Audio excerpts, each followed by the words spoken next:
Hello नमस्कार दोस्तों। Exam बंधु एकेडमी के इस यूट्यूब प्लेटफॉर्म पर आप सभी लोगों का स्वागत है। आज अपने जो फोर्थ ग्रेड में हिंदी व्याकरण लगती है तो उसके संपूर्ण पाठ्यक्रम पर आधारित अपने पीवाईक्यू लाए हैं, जिसमें आरपीएससी राजस्थान कर्मचारी चयन बोर्ड के क्वेश्चन शामिल है। तो इस क्वेश्चन करने के बाद आपके जो अब जितने 20 क्वेश्चन, जैसे 20 क्वेश्चन में यदि आपके 12 13 या 15 क्वेश्चन तक सही हो रहे तो इन सीरीज को देखने के बाद आपके मतलब यही क्वेश्चन में इजाफा हो जाएगा, 18 18 तक चले जाएगा। मतलब 3 क्वेश्चन का इजाफा हो सकता है। और यदि आपके 12 तक होते तो फिर यही 15 16 तक चला जाएगा। तो पाँच पाँच 4 क्वेश्चन का इजाफा होना अपने आप में बड़ी बात है। जैसे पीछे जेल प्रेरी और इसका भाई पशु परिसर का रिजल्ट देखे तो 2 2 3 3 नंबरों पे रैंक का कितना मतलब डिक्रीज और इम्प्रूवमेंट होता है, ये आपने देखा ही होगा। तो हमारा पूरा प्रयास रहेगा कि 18 तारीख तक, अपने 19 सितंबर से स्टार्ट हो रहा है एग्जाम, तो 18 तारीख तक है। पीवाईक्यू के जितने भी क्वेश्चन है तो हर पार्ट के हम पीवाईक्यू करवाने की कोशिश करेंगे। तो हिंदी का ये पहला रहेगा अपना। आज है 200 क्वेश्चन है, पूरे संपूर्ण पाठ्यक्रम पे आधारित 200 क्वेश्चन है। तो उसका पहला क्वेश्चन अपना रहेगा, निम्नलिखित शब्दों में तद्भव शब्द कौन सा है। इसमें 3 तत्सम है, 1 तद्भव है। उस शब्द का चयन करना अपने को। निम्नलिखित में से शब्दों में तद्भव शब्द कौन सा है।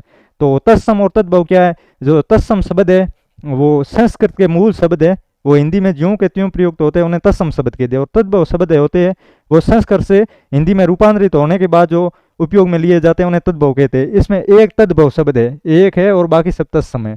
तो इसमें खांसी शब्द है ना, वो तत्सम शब्द है, वो तद्भव शब्द है। और खांसी का कास होगा, वो तत्सम होगा। और बाकी ये शब्द सभी शब्द क्या है, तत्सम शब्द है। तो कर सका तद्भव होगा किसान, तद्भव मतलब हिंदी का। और अंचल का होगा आंचल। और एक एकत्र का होगा इकट्ठा।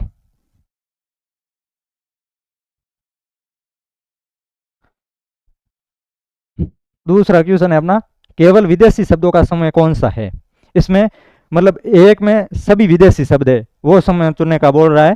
तो इसमें होगा अपना इमारत मलाई सूखा, या बी में सरकार नमक देहात, सी में है मेहमान सितार व काट, और डी में है आदमी अदालत और पीठ। इसमें option number B is right है। सरकार नमक और देहात ये शब्द है, विदेशी समूह के शब्द है। अगला क्वेश्चन है, निम्नांकित शब्दों में विदेशी शब्द कौन सा है। मतलब एक विदेशी शब्द है, बाकी यहाँ तो तत्सम है, यहाँ तद्भव है। तो एक विदेशी शब्द को चुनना है। तो विदेशी शब्द होगा भ्राता है नहीं, गमला है नहीं, उल्का है नहीं, उल्का है नहीं, नाश नहीं है, इसमें गमला होगा। गमला मतलब विदेशी शब्द में विदेशी में वो है, जैसे ये है पुर्तगाली का, पुर्तगाली भाषा से ग्रहित है हिंदी में, पुर्तगाली भाषा से। विदेशी में वो शामिल होते हैं जैसे अंग्रेजी के, फारसी के, अरबी के, डच के, और हमें यूनानी भाषा के जितने भी शब्द है वो सब विदेशी शब्दों में शामिल करते हैं, वो हिंदी में ग्रहित शब्द है। अगला है, किस विकल्प में तद्भव शब्द है। हिंदी में प्रयुक्त शब्द है वो तद्भव, किस विकल्प में तत्सम का तद्भव रूप है वो है। इसमें होगा क्षेत्र है नहीं, ग्राहक है नहीं, कटक है नहीं, इसमें होगा अपना कोड़ी। कोड़ी शब्द है वो तद्भव है। अगला क्वेश्चन है अपना, निम्नांकित में से सारे तद्भव शब्द वाले समूह कौन से। इसमें सारे के सारे हिंदी के शब्द हैं, उनका चयन करना है। इसमें होगा अपना आचार्य आम है नहीं, ऑप्शन ए में, बी में पंत वधु लाज पत्र, सी में जेठ चाक सांवला ससुर, डी में मयूर निंद्रा नव वैदई। इसमें ये होगा, जैसे ये शब्द है वो पूरे तद्भव शब्द है। जैसे जेठ का तत्सम होगा ज्येष्ठ, चाक का होगा चक्र तत्सम संस्कृत का रूप, और श्यामला का होगा श्यामल, श्यामल, और ससुर का होगा ससुर। ये इसके क्या है, तत्सम रूप है, और ये है तद्भव रूप। तो इसमें पूछा क्या है कि सारे तद्भव शब्द वाला समूह है, तो जेठ चाक सांवला और ससुर। अगला क्वेश्चन है अपना, गोधूम का तद्भव क्या होगा। ये गोधूम का सीधा है, वन लाइनर क्वेश्चन है। तो गोधूम है, संस्कृत में गेहूं को गोधूम कहा जाता है, और हिंदी में क्या कहा जाता है, गेहूं। अगला क्वेश्चन है, निम्नांकित में से सारे तत्सम शब्द वाले समूह है कौन से? निम्नांकित में से सारे तत्सम शब्द पूछ रहे हैं। संस्कृत के जो शब्द है वो कौन कौन से? जैसे दर्शन, अक्षर, राजा, स्वामी। ऑप्शन बी में प्रस्तर, नयन, बंदर, बाघ। ऑप्शन सी में है दांत, घुसाई, कर्ण, गुण। और ऑप्शन डी में है असुर, आलस्य, सूत और पंख। तो इसमें अपना ऑप्शन रहेगा ऑप्शन ए इज राइट है।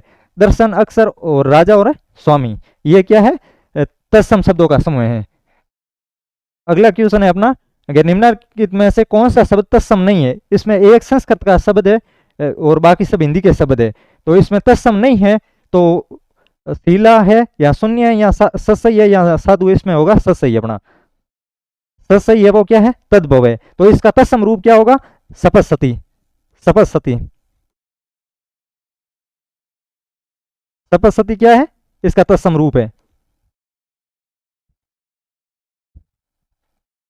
अगला क्वेश्चन है अपना, किस विकल्प के सभी शब्द तत्सम है? मतलब सभी संस्कृत के शब्द है।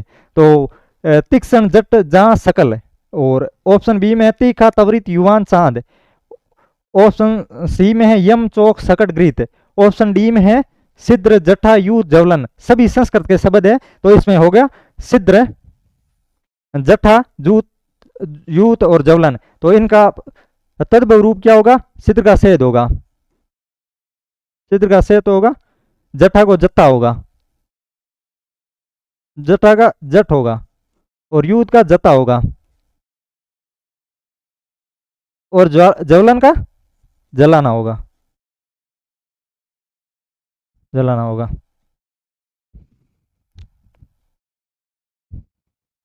इसका जट्टा का जड़ होगा, ना कि जट बोला है। तो अगला क्वेश्चन है, किस शब्द समूह में सभी शब्द तत्सम है? किस एक में सभी शब्द तत्सम है? तो इसमें सतर्क, कंकण, कज्जल है। ऑप्शन बी में अंधेरा, कपाट, आज है। ऑप्शन सी में सवर, आंसू और दस है। ऑप्शन डी में उंगली, मुख्य और बिंदु है। तो इसमें अपना क्वेश्चन आंसर होगा वो होगा तत्सम है, तो 70 है। इसमें 70, कंकण और कज्जल क्या है? तत्सम है। 70 का क्या होगा? सत होगा, तद्भव रूप। कंकण का होगा कंगन और कज्जल का होगा काजल।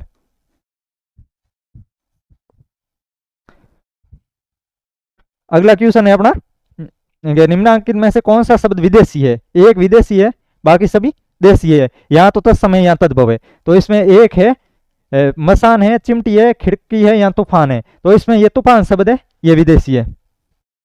तूफान शब्द है विदेशी है। अगला क्वेश्चन है, कौन सा शब्द तत्सम नहीं है? कौन सा शब्द एक है तत्सम नहीं है? इसमें विवाह है या साख है, मुखिया है या जनता है। तो इसमें क्या है? मुखिया है। मुखिया क्या है? तत्सम नहीं है।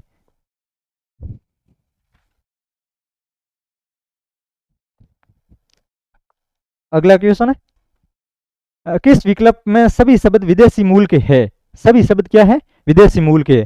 तो आदमी और गवाह। ऑप्शन बी में साहब है, ठिकाना। ऑप्शन सी में दावत और लगान। ऑप्शन डी में है थाना और आसमान। तो इसमें होगा आदमी और गवाह क्या है? ये विदेशी मूल के शब्द है। आदमी और गवाह विदेशी मूल के शब्द है। अगला क्वेश्चन है अपना, कौन सा शब्द विदेशी मूल का नहीं है? इसमें एक है वो विदेशी मूल का नहीं है, बाकी सब विदेशी है। तो एक शब्द सरकार है, चाबुक है या कारागृह है या कोशिश है। तो कारागृह वो है, वो विदेशी मूल का नहीं है, ये देसी शब्द है। देसी शब्द है। अगला क्वेश्चन अपना, निम्न में से देशी शब्द कौन सा है? एक शब्द पूछ रहा है देशी शब्द। इसमें किसान है, एक राजा है, तेंदुआ है या खर्च है। तो इसमें तेंदुआ है वो क्या है? देशी शब्द है। अगला क्वेश्चन है, निम्नलिखित में से तद्भव शब्द कौन सा है? एक तद्भव शब्द पूछ रहा है। अनशन है, पुस्तक है, दंड है या सांस है। तो इस ये सांस है, ये तद्भव शब्द है। इसका तत्सम रूप क्या होगा? श्वास होगा। श्वास क्या है? इसका तत्सम रूप है। और सांस का तद्भव रूप है वो सांस है। अगला क्वेश्चन है, तत्सम तद्भव को असंगत विकल्प है। तत्सम और तद्भव का असंगत विकल्प में है अस्थि का हाथी, घोटक का घोड़ा, पृष्ठ का पीठ, कुंभकार का कुमार। तो इसमें अपना ऑप्शन होगा अस्त है। अस्त यानी अस्त का हाथ तद्भव होगा।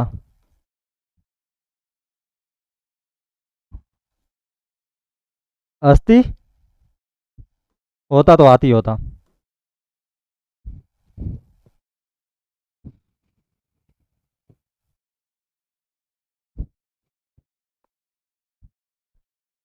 और अपने ये अस्तिन, अस्तिनी,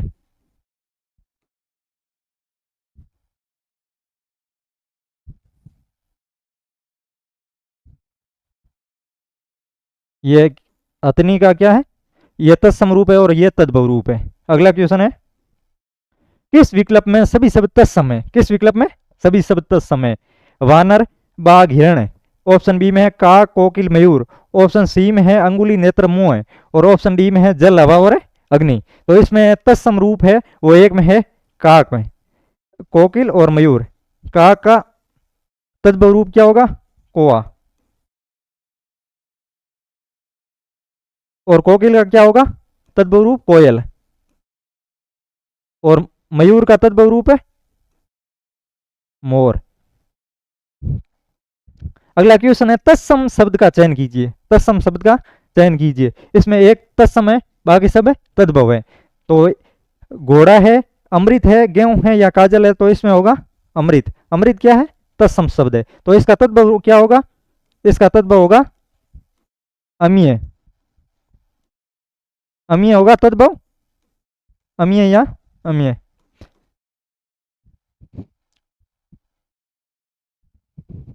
अगला क्वेश्चन है, निम्नलिखित में से तत्सम तद्भव असंगत युग्म कौन सा है?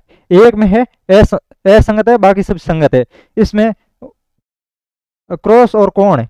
ऑप्शन बी में घोटक और घोड़ा। ऑप्शन सी में है काष्ट और काट है। और ऑप्शन डी में है अरिष्टा और रीटा।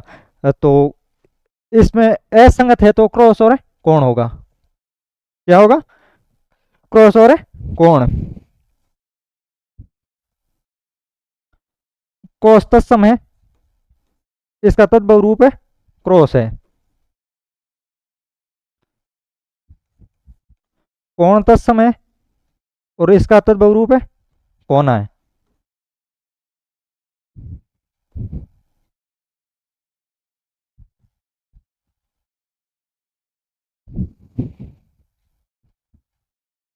अगला क्वेश्चन है अपना कि व्यक्तिवाचक संज्ञा का जातिवाचक संज्ञा के रूप में प्रयोग किस वाक्य में हुआ है?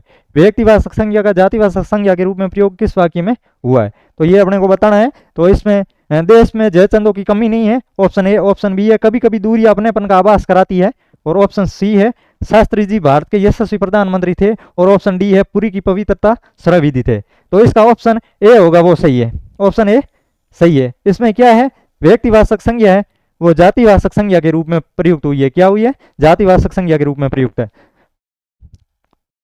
अगला क्वेश्चन है, निम्नलिखित में से जातिवाचक संज्ञा से निर्मित भाववाचक संज्ञा, जातिवाचक संज्ञा से निर्मित भाववाचक संज्ञा किस वाक्य में है?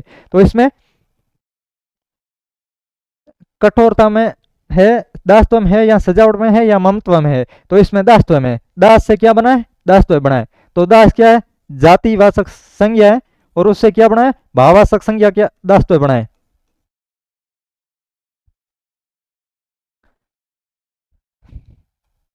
अगला क्वेश्चन है, सर्वनाम से निर्मित संज्ञा शब्द है। सर्वनाम से निर्मित संज्ञा शब्द है वो कौन सा है? तिरस्कार है, धिकार है या अच्छाई है या अहंकार है? तो इसमें होगा अहंकार। अहंकार। अहंकार क्या है? सर्वनाम से निर्मित संज्ञा शब्द है। अगला क्वेश्चन है, निम्नलिखित में से भाववाचक संज्ञा कौन सी है? एक संज्ञा ऐसी है जो भाववाचक है। तो इसमें अपनी है, अपना है नहीं, दूरी है, दूरी है, इसमें दूरी है। निम्नलिखित में से जातिवाचक संज्ञा का उदाहरण है। जातिवाचक संज्ञा का उदाहरण कौन सा है? तो इसमें एक दौड़ है नहीं, सभा नहीं है, मित्रता, इसमें तूफान है, वो जातिवाचक संज्ञा का उदाहरण है। निम्नलिखित में से भाववाचक संज्ञा का उदाहरण है। भाववाचक संज्ञा का उदाहरण क्या है? मीठा है, निज है, गर्मी है या मित्र है? तो इसमें अपना क्या होगा? गर्मी है, वो भाववाचक संज्ञा का उदाहरण है। अगला क्वेश्चन है, निम्न में से जातिवाचक संज्ञा नहीं है। एक है वो जातिवाचक संज्ञा नहीं है, विद्वान, गांव, सती और ठगी। ठगी ऐसा लग रहा है कि ये भाववाचक संज्ञा है, ना कि जातिवाचक संज्ञा। बाकी सब है। अगला क्वेश्चन है अपना, चाल शब्द किस संज्ञा का उदाहरण है? चाल शब्द है वो किस संज्ञा का उदाहरण है? चाल शब्द है वो भाववाचक संज्ञा का उदाहरण है। निम्न में से जातिवाचक संज्ञा है, एक में जातिवाचक संज्ञा है, बाकियों में नहीं है। तो जातिवाचक भिन्नता में है, बुराई में है, मूर्खता में है या पशु में, तो इसका आंसर होगा पशु। पशु में क्या है? जातिवाचक संज्ञा है। बाकी सब क्या है? भाववाचक संज्ञा है। किस वाक्य में संज्ञा शब्द बहुवचन के रूप में प्रयुक्त नहीं हुए? किस वाक्य में संज्ञा शब्द क्या है? बहुवचन के रूप में प्रयुक्त नहीं हुए। तो ऑप्शन ए है मेले में बहुत भीड़ थी, ऑप्शन बी है आज के समाचार क्या है, ऑप्शन सी है तेरे होश उड़ गए, और ऑप्शन डी है लोग क्या कहेंगे, लोग कहते हैं। तो इसमें ऑप्शन होगा मेले में बहुत भीड़ थी।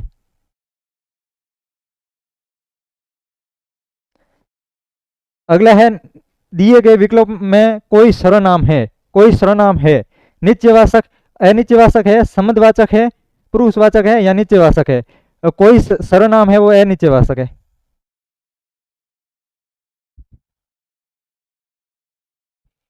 किस वाक्य में निजवाचक सर्वनाम का प्रयोग नहीं हुआ है? किस वाक्य में निजवाचक सर्वनाम का प्रयोग नहीं हुआ? जैसे मैं अपनी पुस्तक ले जा रहा हूं, आप कृपया यहां बैठिए, आप किसी को भेजिए नहीं, मैं आप आ जाऊंगा, मैं अपने देश के लिए सब कुछ न्योछावर करने को तैयार हूं। तो इसमें होगा आप कृपया यहां बैठिए। ये क्या है? इसमें निजवाचक सर्वनाम का प्रयोग नहीं हुआ है।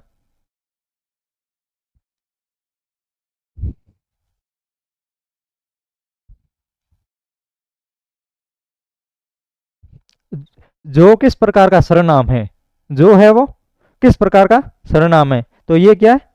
संबंधवाचक सर्वनाम है। निम्नलिखित में नित्यवाचक सर्वनाम का उदाहरण कौन सा है? तो इसमें एक है वो नित्यवाचक, तो ये होगा, ये है, ये और ये नित्यवाचक सर्वनाम है। अगला क्वेश्चन है सर्वनाम के कितने मुख्य भेद होते हैं? तो सर्वनाम के मुख्य भेद कितने होते हैं? सभेद, सभेद। अगला क्वेश्चन है उसने कुछ नहीं खाया, इसमें से कुछ कौन सा सर्वनाम है? इसने कुछ नहीं खाया, कुछ कौन सा सर्वनाम है? तो इसमें अनित्यवाचक सर्वनाम कुछ है, वो क्या है? अनित्यवाचक। अगला क्वेश्चन निम्नलिखित में से अन्य पुरुषवाचक सर्वनाम है, अन्य पुरुषवाचक सर्वनाम है, तो इसमें अन्य पुरुषवाचक सर्वनाम है कौन सा है?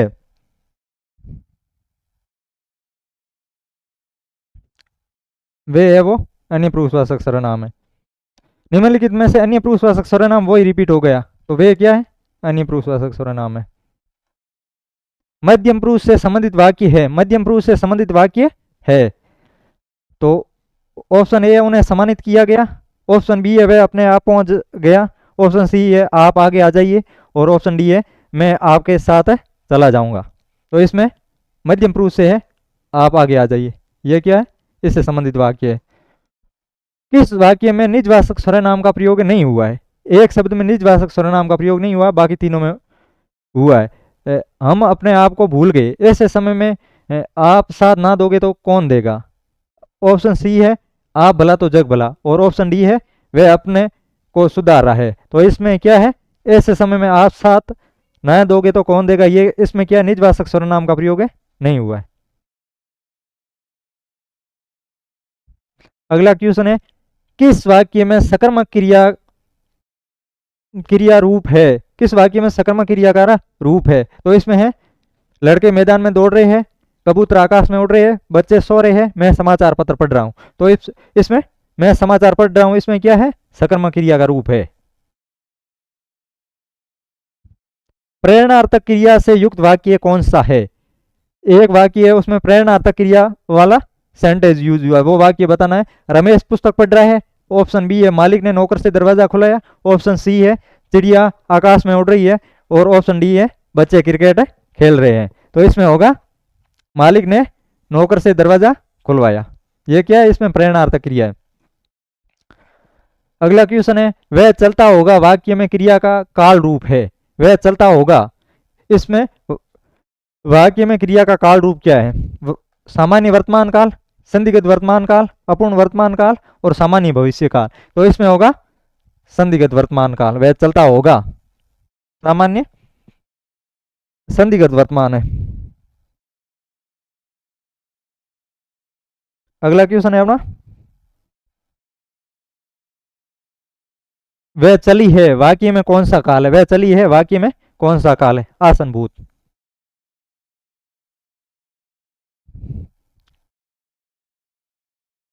अगला क्वेश्चन है, जब करता समय कोई काम ना कर किसी दूसरे व्यक्ति को कार्य कराने के लिए प्रेरित करता है तब कौन सी क्रिया होती है? योगी क्रिया होती है, प्रेरणार्थक क्रिया होती है, अकर्मक क्रिया होती है या सकर्मक क्रिया होती है? इसमें क्या करता स्वयं कार्य ना करके किसी दूसरे से कार्य करवाता, उसमें होती है प्रेरणार्थक क्रिया। कौन सी होती है? प्रेरणार्थक क्रिया।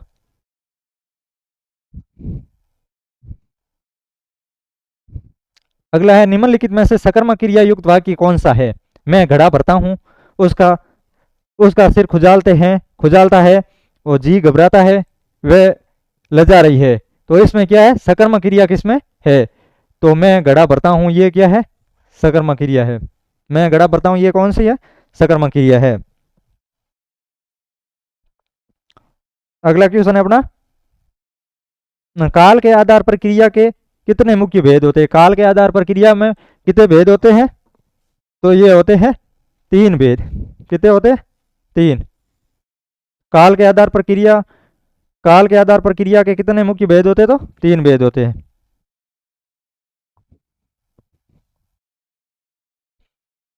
ये है सूची 1 को सूची 2 के साथ सम्मिलित कीजिए, जिसमें सूची 2 दे नहीं रखी है। तो ये क्या है, जो टेक्निकल टीम से मिस्टेक हो गई होगी। जैसे राम रोटी खाता है, तो ये तो है सकर्मक क्रिया, सकर्मक क्रिया। वेदांत पढ़ता है, ये है अकर्मक क्रिया। शिक्षक विद्यार्थी से किताब पढ़ाता है, ये प्रेरणार्थक हो गई। पहले आया था अपना क्वेश्चन, प्रेरणार्थक क्रिया।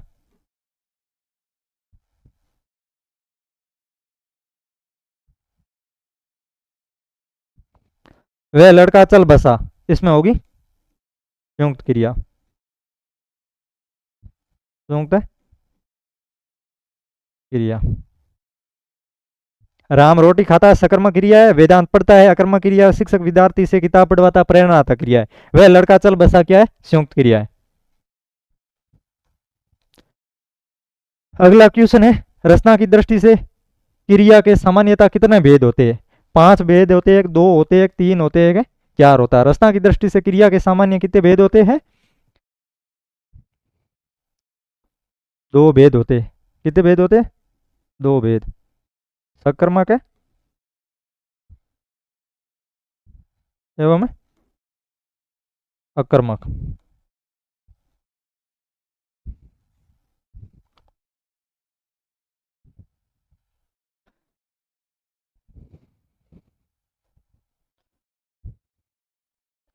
नीचे 2 कथन दिए गए हैं। अकर्मक क्रिया का सीधा संबंध कर्ता से नहीं होता है, इनका फल समय कर्ता पर पड़ने से दूर रहता है। और ऑप्शन बी है, सकर्मक क्रिया का फल क्रम पर पड़ता है और क्रम के बिना उनका अर्थ पूरा नहीं होता है। तो इसमें उपयुक्त कथनों के आलोक में सही कथन चुनिए। तो इसमें क्या होगा, यह अकर्मक क्रिया का सीधा संबंध कर्ता से नहीं होता है, इनका फल समय कर्ता पर पड़ने से दूर रहता है। यह क्वेश्चन तो गलत है।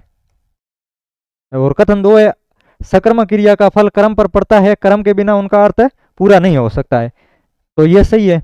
तो कथन 1 असत्य है और कथन 2 सत्य है। तो इस हिसाब से अपना ऑप्शन बी सही होगा।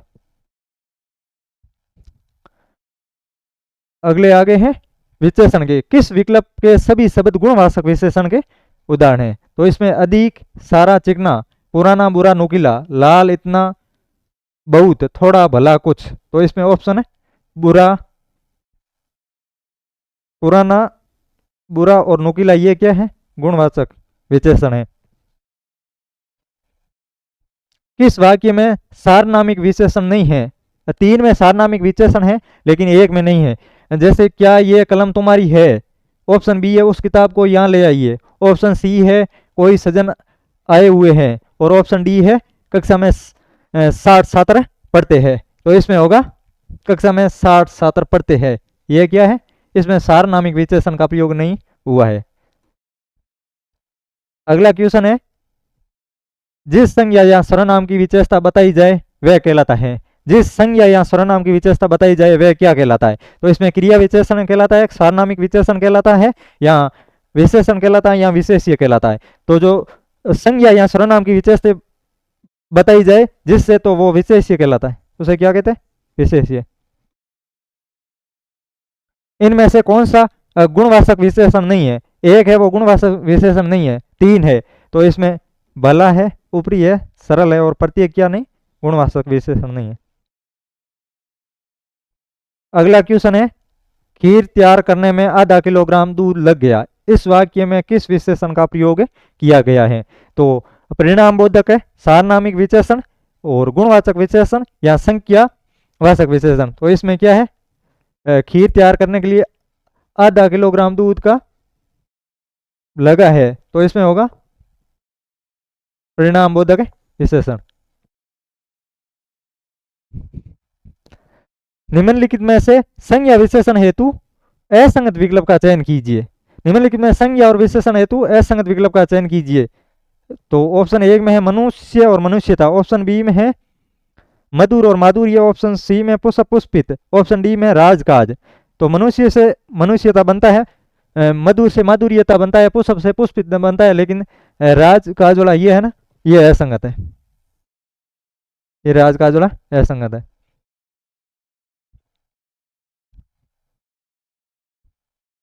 अगला क्वेश्चन है, निम्नलिखित में से संज्ञा विशेषण शब्द असंगत रूप है। संज्ञा विशेषण, संज्ञा से निर्मित विशेषण अ शब्द है। नगर का नागरिक सही है, मास का मासिक सही है, लोक का लौकिक सही है। इसमें पत्र और पाड़ वाला क्या है? ये असंगत है।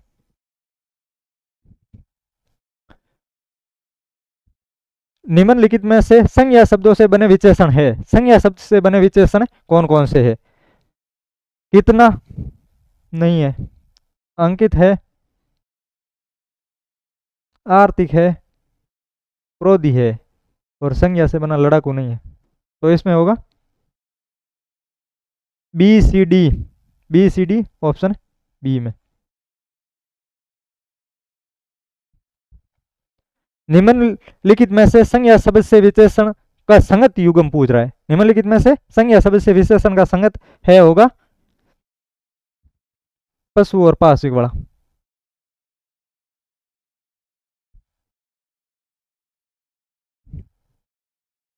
संज्ञा से निर्मित विशेषण है, संज्ञा से निर्मित विशेषण है, राष्ट्रीय में है, आपसी में है, या बाहरी में है, या टिकाऊ में। तो इसमें होगा राष्ट्रीय में है।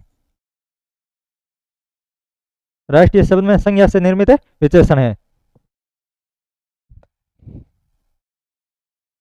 निम्न में से किस लोकोक्ति का भावार्थ सही नहीं है? जैसे ऑप्शन ए में है, आसमान का थूका मुंह पर आ गिरा, बरसात में बड़ी बड़ी बूंदे सीधे मुंह पर आ पड़ी। ऑप्शन बी में, घर का जोगी जोगन आन गांव का सिद्ध, निकट या परिचित मनुष्य का उतना समान नहीं होना जितना अपरिचित व्यक्ति का होना।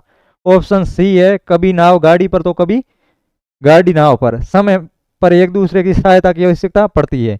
ऑप्शन डी है, ककड़ी के चोर की गर्दन नहीं नापी जाती, साधारण अपराध के लिए कठोर दंड नहीं दिया जाता है। तो इसमें पूछा है किसका भावार्थ सही नहीं है? तो इसमें ये भी, ककड़ी की चोर की गर्दन नहीं नापी जाती सही है, ये भी सही है, और ये भी सही है। इसमें आसमान वाला है, आसमान का थूका मुंह पर आ गिर पड़ा, बरसात में बड़ी बड़ी बूंदे सीधी मुंह पे आ पड़ी, ये वाला क्या है? इसका भावार्थ सही नहीं है। अगला क्वेश्चन है, नानी कंवारी मर गई, नवासे के नौ नौ ब्याह, लोकोक्ति का उपयुक्त अर्थ कौन सा है? तो ऑप्शन ए, प्रसिद्धि बहुत होना पर वास्तव में गुण नहीं होना। ऑप्शन बी है, गलत जानकारी देना। ऑप्शन सी है, व्यर्थ किसे की बगाड़ना, और ऑप्शन डी है, योग्यता से अधिक वस्तु का प्राप्त होना। तो इसमें होगा, नानी कंवासी मर गई, नवासे के नौ नौ ब्याह, लोकोक्ति का उपयुक्त अर्थ होगा व्यर्थ किसे की बगाड़ने वाला। कुएं की मिट्टी कुएं में लगती है, लोकोक्ति का निकटतम अर्थ होगा। जैसे बुरे काम का बुरा परिणाम होता है, खुशी और गम एक साथ देखने को मिलते हैं, और जहां से आमदनी होती है वहीं वे होना। और ऑप्शन डी है, गलती किसी से भी हो सकती है। तो कुएं की मिट्टी कुएं में ही लगती है, इसका निकटतम अर्थ है वही होगा कि जहां से आमदनी होती है ना, वहीं उनका व्यय होता है।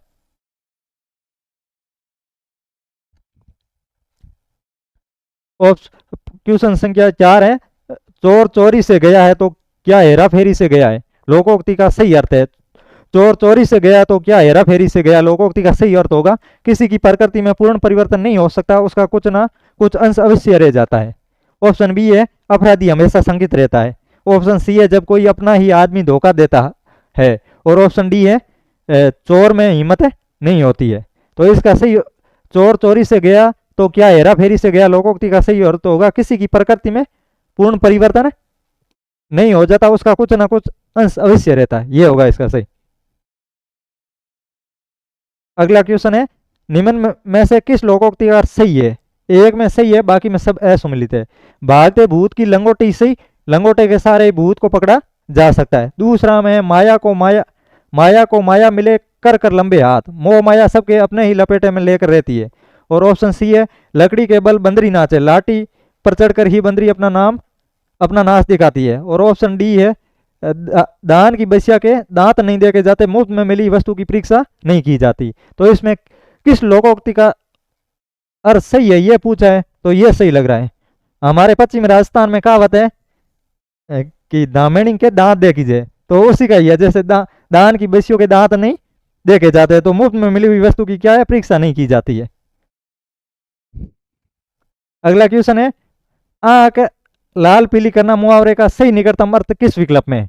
इसमें एक में सही विकल्प में आंख लाल पीली करने का मुहावरे का सही अर्थ है अपना नुकसान स्वयं करना, मृत्यु से अधिक निकट होना, बहुत अधिक नाराज होना, अपनी असफलता से नाराज होना। आंख लाल पीली करना यानी बहुत अधिक नाराज होना।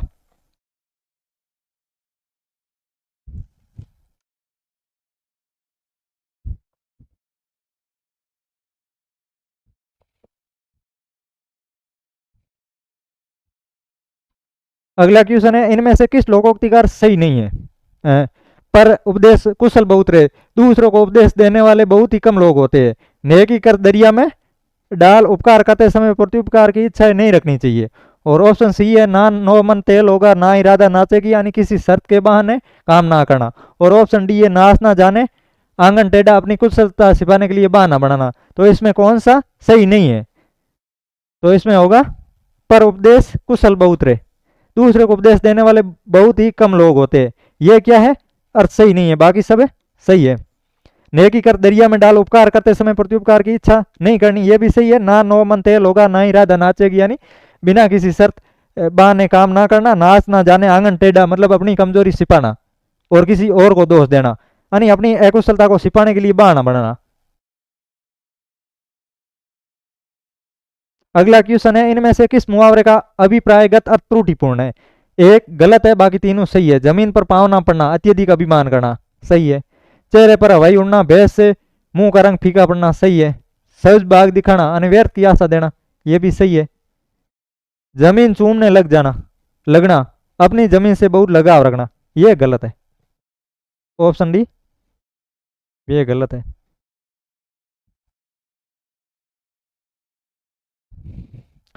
नाम धराई होना मुहावरे का निकटतम अर्थ है। नाम धराई होना मुहावरे का निकटतम अर्थ क्या है। नाम बार बार रटना, बदनामी होना, नामांकन संस्कार होना और किसी काम के लिए मशहूर होना। तो नाम धराई होने का अर्थ होता है बदनामी होना, मुंह कालो करा गाड़ियों। और अगला है निम्न में से किस मुहावरे का निकटतम अर्थ गलत है। जैसे ऑप्शन ए में गर्दन उठाना और गर्दन उठाना यानी विरोध करना, खटाई में पड़ना, बीच में कोई झंझट आ पाना, घाट घाट का पानी पीना नहीं, अनेक तीर्थ स्थलों की यात्रा करना। और ऑप्शन डी है गर्दन पर छुरी फेरना नहीं, हानि पहुंचाना। तो इसमें क्या पूछा, निकटतम अर्थ गलत है, तो इसमें होगा घाट घाट का पानी पीना, मतलब अनुभवी होना, ना कि अनेक तीर्थ स्थलों की यात्रा करने वाला।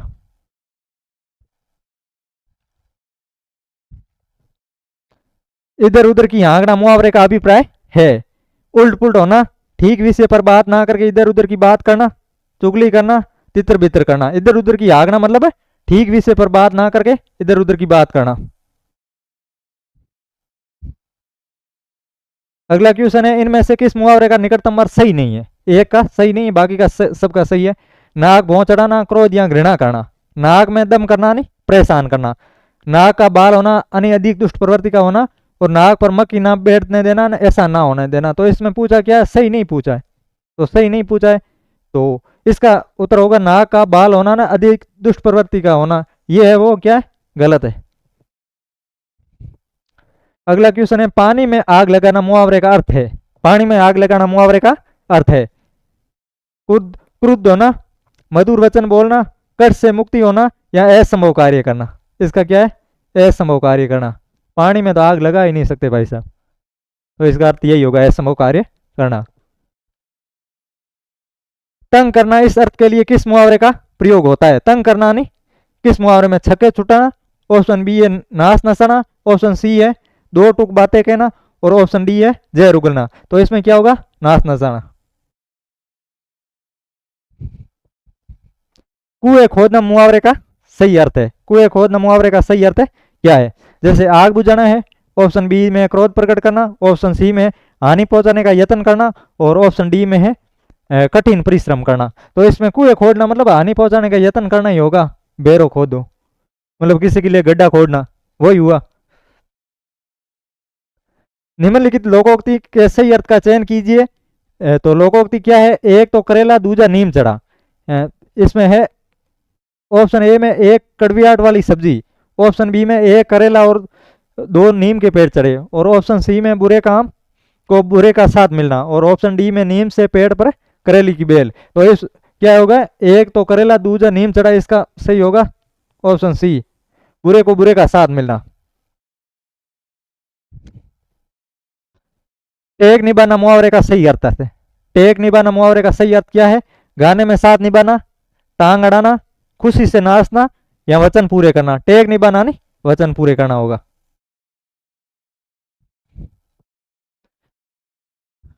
उठा ना रखना मुहावरे का सही अर्थ है, बुरी तरह मारना, बाधा दूर होना, कोई कसर ना रखना, और चैन मिलना। तो इसमें होगा उठा ना रखना नहीं, कोई कसर ना रखना।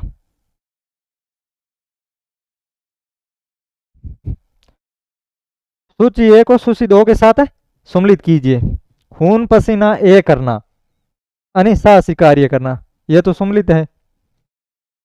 गांठ, हाँ खून पसीना ए करना, तो इसका होगा गांठ बांधने का अर्थ है, ए के साथ तीन होगा, ए के साथ तीन, और बी के साथ तीन होगा, बी के साथ तीन।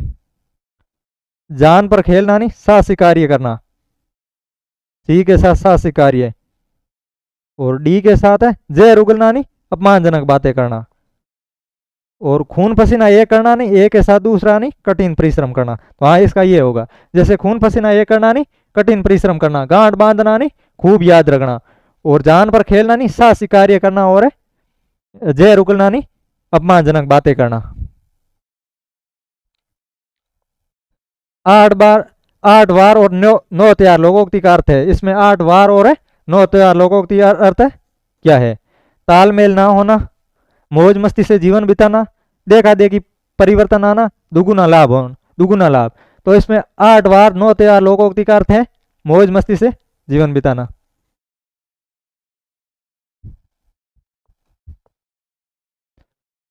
संधि की दृष्टि से कौन सा विकल्प सुसंगत नहीं है, मतलब असंगत है। एक असंगत है, बाकी सब संगत है। तो असंगत पूछ रहा है। एक धन एक, एक एक वर्दी स्वर संधि का उदाहरण है। मत धन एक ये, मत एक ये, सदा धन ये, सदैव वर्दी स्वर संधि का उदाहरण है। माँ धन उदार्य, म उदार्य, ये भी वर्दी स्वर संधि का उदाहरण है। तो मत धन है एक ये में क्या है, मत एक ये होगा, ये भी वर्दी स्वर संधि का उदाहरण है, मत एक ये ना कि ये। तो question option B is a right है। अगला क्वेश्चन है, निम्नलिखित में से किस विकल्प के सभी शब्द व्यंजन संधि से निर्मित है। सभी शब्द का पूछ रहा है, व्यंजन संधि से निर्मित है। ऑप्शन ए में है वागी सदानंद में सत्र, ऑप्शन बी में है प्रत्येक चंद्रोदय अब्ज, और ऑप्शन सी में यद्यपि कल्पांत और अमीय, ऑप्शन डी में है अभिष्ट सजन और परमोस्त। तो इसमें क्या होगा, वागी सदानंद और मैं सत्र, यह क्या है, व्यंजन संधि से निर्मित है। वागीश का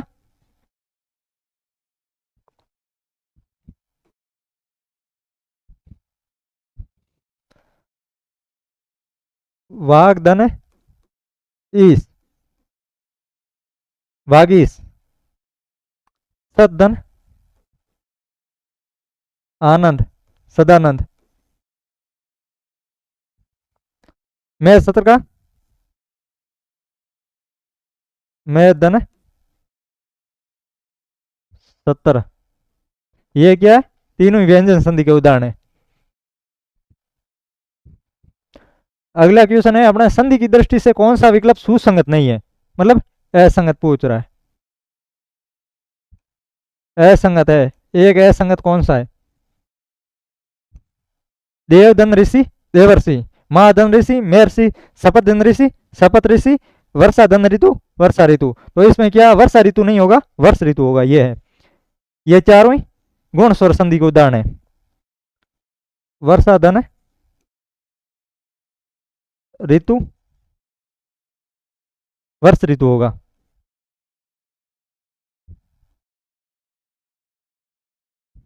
ये किनके हैं? ये चारों ही गुण संधि के उदाहरण है। गुण संधि के उदाहरण है।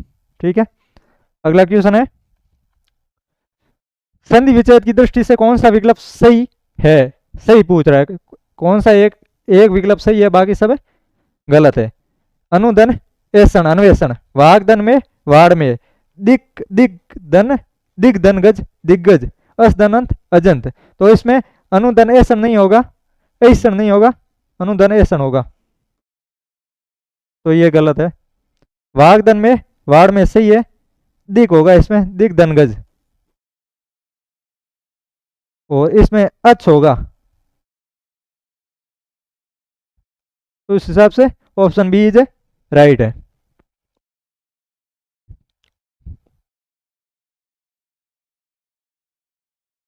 निम्न में से कौन सा संधि की दृष्टि से त्रुटिपूर्ण विकल्प है? एक है वो संधि की दृष्टि से त्रुटिपूर्ण है, बाकी सब है सही है, सिर्फ एक विकल्प है।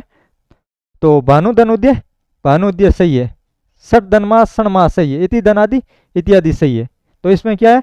सुधन सुप्ति, सुसुप्ति, सुसुप्ति क्या है? अशुद्ध है, त्रुटिपूर्ण है, इसका होगा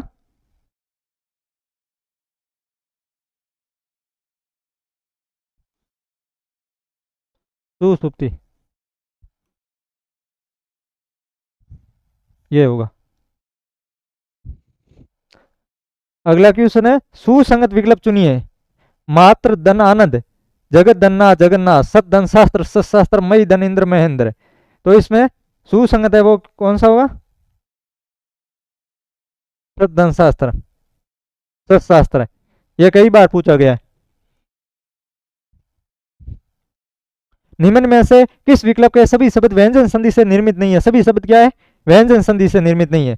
सर धन आनंद, सड़ानंद, अब धन में, अब में, मते किए और परिच्छेद, अभिषेक, समुद्र में, न्यून और मात्रानंद। इसमें न्यून और ये नहीं होंगे। बाकी अभिषेक व्यंजन से है, परिच्छेद है, अमीय है और सड़ानंद है। तो उस हिसाब से न्यून और मात्रानंद को किसके? यण स्वर संधि के उदाहरण है। यण स्वर संधि के उदाहरण है।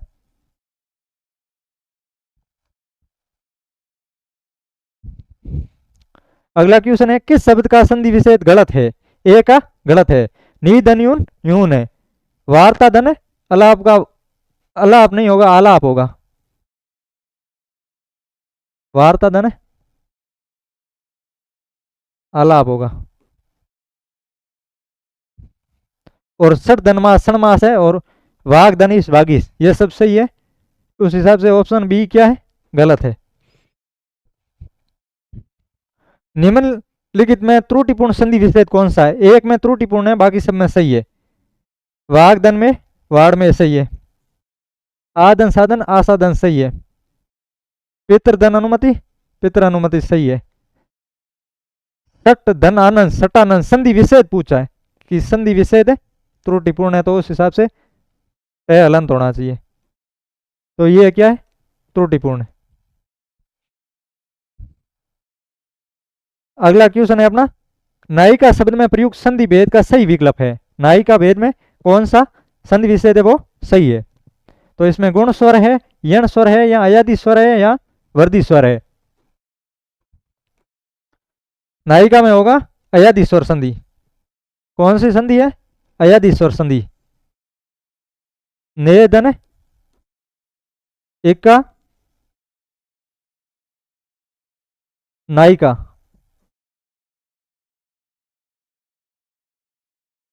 अगला क्वेश्चन है परमोज का संधि विच्छेद होगा। परम धन ओज।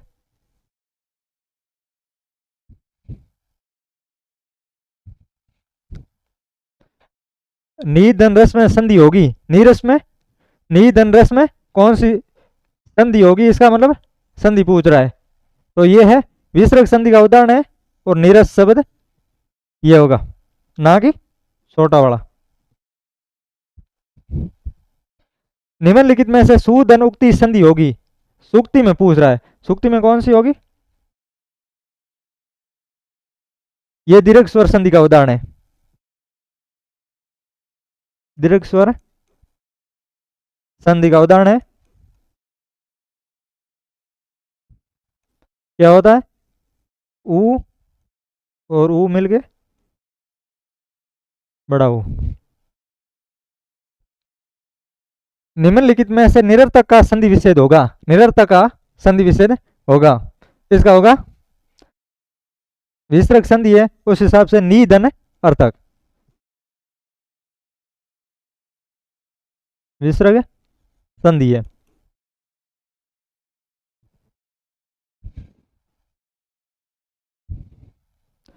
अगला क्वेश्चन है सुक्ति शब्द में संधि विच्छेद होगा। सुक्ति का पहले ही अपने किया है, सुधन उक्ति दीर्घ स्वर संधि का उदाहरण है।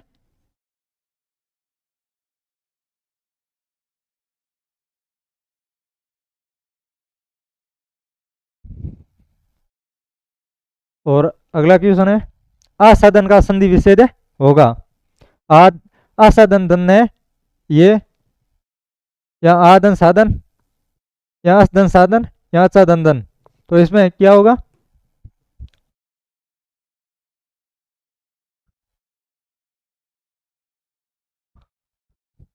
आधन साधन होगा। इसका क्या होगा? आधन साधन। विच्छेद का संधि विच्छेद है। विच्छेद का संधि विच्छेद क्या होगा? विधन छेद होगा, विधन छेद या विधन छेद या विधन छेद। तो इसमें क्या होगा? विच्छेद का होगा चागम संधि का उदाहरण है। चागम व्यंजन संधि का उदाहरण। व्यंजन संधि में चागम करके एक नियम लगता है, उस संधि का उदाहरण ये विधन है। चागम जय का आगमन होता है। उ अपोय का संधि विच्छेद होगा। उ अपोय का संधि विच्छेद क्या होगा? उ अधन अपोय, उ अधन पोय, या उ अधन ओय। उ अधन ओय या उ अधन उ अपोय। तो उ अपोय का संधि विच्छेद होगा उ अधन अपोय।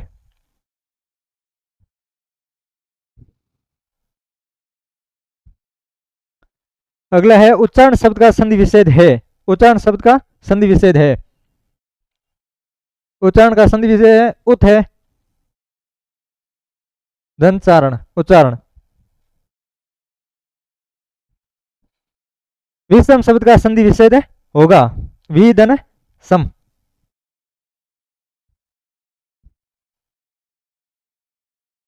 निम्न में से उपसर्ग रहित शब्द है, एक में उपसर्ग नहीं है, उसका पूछ रहा है। आस्था में है, आसक्ति में है, सुक्ति में है, आस्तिक में नहीं है। आस्तिक में क्या है? उपसर्ग नहीं है। अगला क्वेश्चन है निम्नलिखित में से किस शब्द में त्य प्रत्यय का प्रयोग नहीं हुआ है? तो पाश्चात्य, पांडित्य और नित्य और आमत्य। इसमें पांडित्य में त्य का प्रयोग नहीं हुआ है।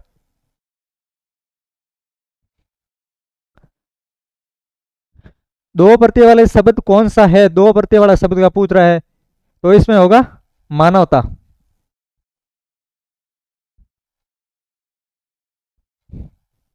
किस शब्द में आन प्रत्यय नहीं है? किस शब्द में आन प्रत्यय नहीं है?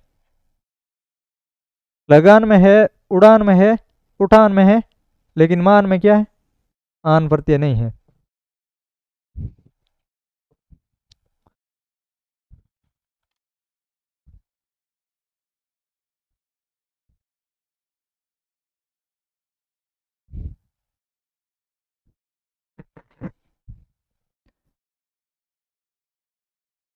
निम्नलिखित में से शब्द और उसमें प्रयुक्त प्रत्यय की दृष्टि से असंगत विकल्प कौन सा है? 3 संगत है और 1 असंगत है। शिक्षक में अक प्रत्यय है, शोर में अ प्रत्यय है, मध्यम में मैं प्रत्यय है, रमणीय में नहीं है। रमणीय में क्या है? अन्य प्रत्यय है, अन्य प्रत्यय है। निम्नलिखित में से री प्रत्यय से निर्मित शब्द है, एक शब्द है वो री प्रत्यय से है। कोटारी है, पूजारी है, भिखारी है या बांसुरी, तो इसमें क्या है? बांसुरी शब्द है वो री प्रत्यय से निर्मित शब्द है। निम्नलिखित में से सु उपसर्ग से निर्मित शब्द नहीं है, सु उपसर्ग से निर्मित शब्द नहीं है, मतलब 3 सु उपसर्ग से निर्मित है, एक नहीं है। सुर भी है, सवलभ है, सुलभ है, लेकिन इसमें सुंदर क्या है? सु उपसर्ग से निर्मित है शब्द नहीं है। किस शब्द में एकाधिक उपसर्ग का प्रयोग हुआ है? एक से अधिक उपसर्ग का प्रयोग किस शब्द में हुआ है? सुगम में हुआ है, प्रत्यक्ष में हुआ है, प्रत्युपकार में हुआ है और परिधि में हुआ है, तो इसका होगा प्रत्युपकार। किस शब्द में कु उपसर्ग नहीं है? कुशल में है, कुकर्म में है या कुमति में है या कुपात्र में, किस में क्या है? कु उपसर्ग नहीं है, तो इसमें सही आंसर होगा ऑप्शन ए कुशल। किस शब्द में 2 उपसर्ग का प्रयोग हुआ है? 2 उपसर्ग का प्रयोग किस शब्द में हुआ है? तो अधिराज में हुआ है, ऑप्शन बी अभ्यस्त में हुआ है, ऑप्शन सी है अभ्यागत में है और ऑप्शन डी है अधिष्ठाता में। तो इसमें क्या है? अभ्यागत में 2 उपसर्ग का प्रयोग हुआ है। अभी वह प्रत्यय युक्त शब्द है, किस में वह प्रत्यय का प्रयोग हुआ है? राघव में नहीं हुआ है, पांडव में नहीं है, वैष्णव में नहीं है, तो किस में है? केशव में वह प्रत्यय युक्त शब्द है। निम्नलिखित में से सु उपसर्ग से निर्मित शब्द नहीं है, यह पहले ही आया अब रिपीट हो गया। स्वस्ति, सुकृति, सुंदर या सूक्त है, तो इसमें है सुंदर में क्या है? सु उपसर्ग नहीं है। निम्नलिखित में से किस विकल्प के सभी शब्द ई प्रत्यय से निर्मित है? सभी शब्द क्या है? ई प्रत्यय से निर्मित है। तो ऑप्शन ए में सूती, पढ़ाई, राजस्थानी, ऑप्शन बी में बुराई, लालसी, चतुराई और ऑप्शन डी में घमंडी, ऊनी, हिंदुस्तानी और ऑप्शन डी में है जुआरी, पहाड़ी और भिखारी। तो ई प्रत्यय है वो किस में है? घमंडी, ऊनी और हिंदुस्तानी में। इसमें क्या है? ई प्रत्यय है। निम्नलिखित में से अन्य प्रत्यय से निर्मित शब्द नहीं है, अन्य प्रत्यय से संबंधित नहीं है। तो रमणीय में अन्य प्रत्यय है, दर्शनीय में भी है, माननीय में भी है, लेकिन पाणिनीय में अन्य प्रत्यय नहीं है। उस हिसाब से इसका ऑप्शन नंबर सी राइट है। भारतीयों में युक्त प्रत्यय है, भारतीय में कौन सा प्रत्यय है? भारतीय में ई प्रत्यय, कौन सा प्रत्यय है? ई प्रत्यय। अगला क्वेश्चन है, निम्नलिखित निरुपसर्ग युगत शब्द नहीं है, निरुपसर्ग से युगत शब्द नहीं है, 3 है और एक कौन सा नहीं है? निर्मल, नृत्य, निराकरण, निर्वास, तो इसमें क्या है? नृत्य शब्द निरुपसर्ग से युक्त नहीं है। अगला है, प्रत्युपकार शब्द में नियत उपसर्ग है, प्रत्युपकार शब्द में नियत उपसर्ग कौन सा है? प्रत्यय।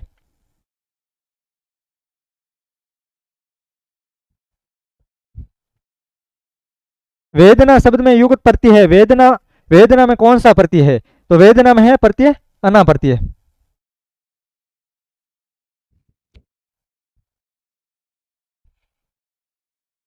चतुराई शब्द में कौन सा प्रत्यय है? चतुराई में प्रत्यय है राई है, आई है या री है, तो होगा आई प्रत्यय।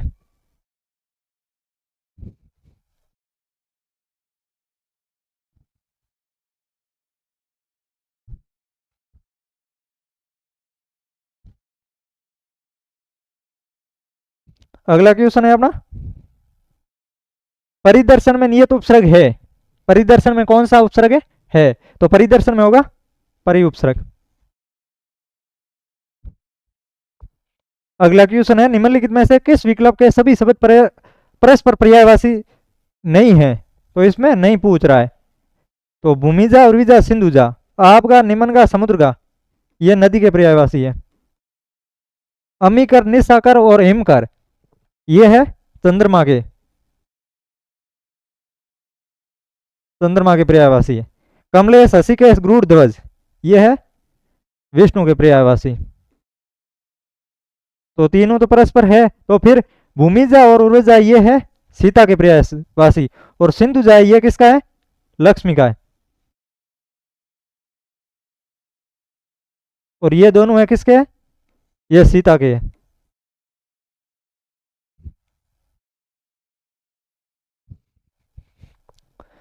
निम्नलिखित में से कौन सा शब्द इच्छा का पर्यायवाची नहीं है? तो इसमें एक पूछ रहा है इच्छा का पर्यायवाची शब्द नहीं है। इच्छा का इप्सा है, यह है, इस पर यह है, लेकिन लास्ट नहीं है। क्या है इसका? ऑप्शन ए इज राइट है। अगला क्वेश्चन है, निम्नलिखित में से अरगजा किसका पर्यायवाची है? अरगजा किसका पर्यायवाची है? गंगा का है, यमुना का है, नर्मदा का है, या कावेरी का है? तो किसका है? अरगजा यमुना का पर्यायवाची है। अगला क्वेश्चन है, अग्नि का पर्यायवाची शब्द नहीं है। अग्नि का नहीं है पूछ रहा है। तो वह ही नहीं है, कृष्णु है, पावक है, अब्बर। अब्बर किसका पर्यायवाची है? ये बादल का है।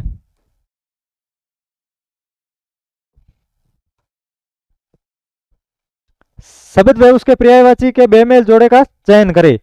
गणेश का मोहद्दता, गया का धाम, कपड़ा का वसन, कुबेर का अरसी। इसमें क्या है? बेमेल जोड़ा पूछ रहा है, असंगत।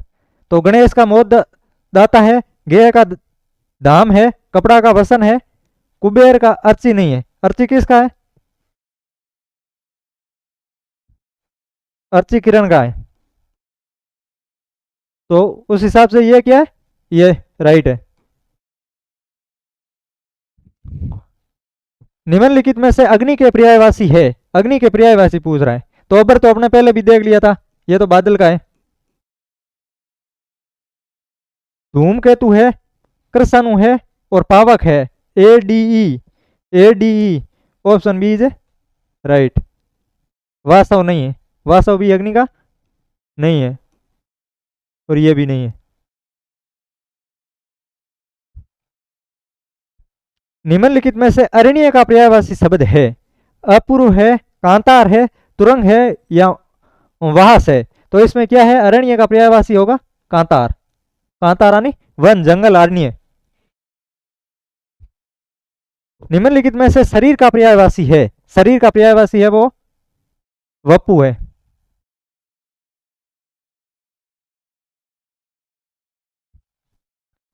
सूची ए को सूची दो के साथ सम्मिलित कीजिए। समुद्र का अर्णव है, ये तो सम्मिलित कर रखे है, वो हो गया होगा पर्सन सेट करते वक्त। सर्प का है पनग, और असुर का है यातुदान, और सिंह का है शार्दुल।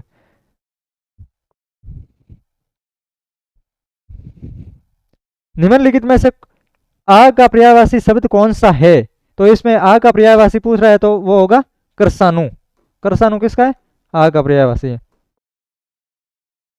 अगला है, विलोम की दृष्टि से असंगत विकल्प का कौन सा है?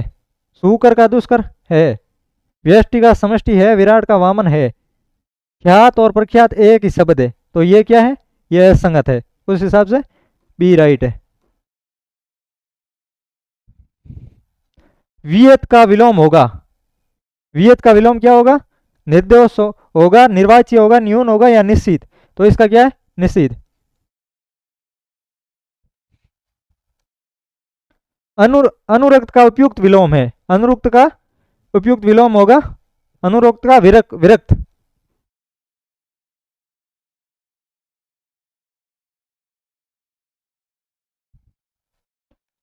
निम्नलिखित में से सही विलोम शब्द नहीं है।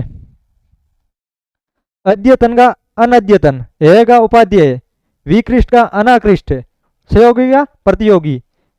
तो अद्यतन का अन्यद्यतन है, हे का उपाध्याय है, विकृष्ट और अनाकृष्ट ये एक ही शब्द है, और सहयोगी का प्रतियोगी है। तो इस हिसाब से ऑप्शन सी इज राइट। अगला क्वेश्चन है, भ्रांत शब्द का विलोम है। भ्रांत का दिग्भ्रांत है, सभ्रांत है, विभ्रांत है, या निभ्रांत है? तो भ्रांत शब्द का विलोम होगा निभ्रांत।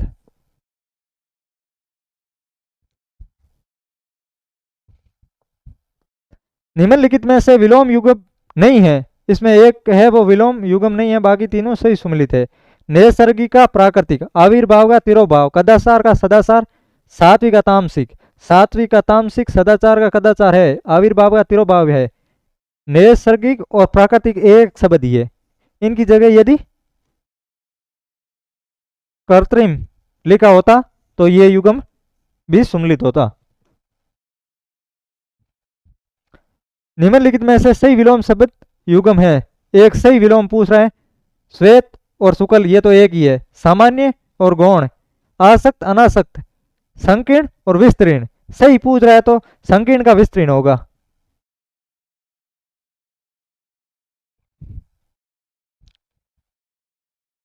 निम्नलिखित में से विपरीत अर्थक शब्द का सही युग्म नहीं है, नहीं पूछ रहा है। तम का ज्योति, शीत का ताप, तुष का लघु और जड़ का चेतन, तो इसमें क्या है, तुष और लघु तो एक ही है, बाकी सब है सही है। अगला क्वेश्चन है विकिरण का विलोम शब्द है, तो विकिरण का विलोम होगा, एक तो है सौम्य है, लाघव है या उत्कृष्ट है, तो इसका सही आंसर है एकत्र। निम्नलिखित में से विज्ञ का विपरीतार्थक शब्द है, तो विज्ञ का कौन है, अज्ञ। निम्नलिखित में से विलोम शब्दों का सही युग्म नहीं है। गुरु का लघु प्रत्यक्ष का प्रयोग सही है, मुख्य का गौण सही है, लेकिन शलाघा और प्रशंसा क्या है, शलाघा और प्रशंसा एक ही शब्द है, इस हिसाब से यह युग्म सही नहीं है। ऑप्शन बी राइट है। निम्नलिखित में से विलोम शब्दों का असंगत युग्म कौन सा है, विलोम शब्दों का असंगत पूछ रहा है। खल का सजन सही है, स्थावर का जंगम सही है, विधि का निषेध भी सही है, उस हिसाब से तिमिर का और अंधकार है दोनों ही एक ही शब्द है।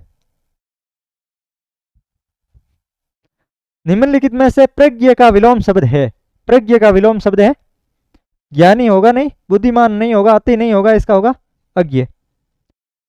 प्रज्ञ का क्या है, अज्ञ। सूची 1 और सूची 2 के साथ सम्मिलित कीजिए। इसमें क्या है, उद्रवय का होगा, उद्रवय ऊपर, उद्रवय का होगा अधे, अवसान का आरंभ, तिक्त, तिक्त का मधुर होगा, सुधा का गरल होगा, सुधान अमृत और गललान जहर, उस हिसाब से ए के साथ 2, ए के साथ 2, बी के ए के साथ 2,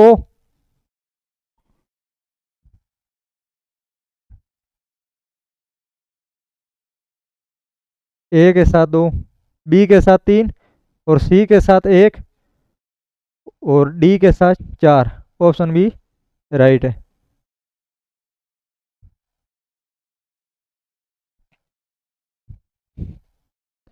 निम्न में से अगम का सबसे उपयुक्त विलोम शब्द है, सुनिए, अगम का सबसे उपयुक्त विलोम शब्द है, सुनिए, अगम का होगा सुगम, जहां आसानी से ना पहुंचा जा सके उसे अगम बोलते और जहां आसानी से जा सके उसे सुगम बोलते। निम्न में से कौन सा विपरीतार्थक शब्द युग्म सही नहीं है, अज्ञ का प्रज्ञ सही है, आविर्भाव का तिरोभाव सही है, उद्यमी का निरुद्यमी सही है, वृष्टि और अतिवृष्टि ये क्या है, ये युग्म सही नहीं है।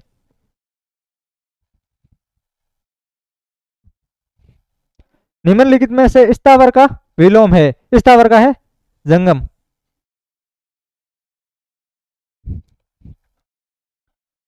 सूची 1 और सूची 2 के साथ मिलान कीजिए। निंदा का होगा स्तुति, घृणा का होगा प्रेम, जड़ का होगा चेतना और संकल्प का विलोम विकल्प, उस हिसाब से ए के साथ 3, ए के साथ 3, बी के साथ 1, सी के साथ 4 और डी के साथ 2, उस हिसाब से ऑप्शन डी इज राइट।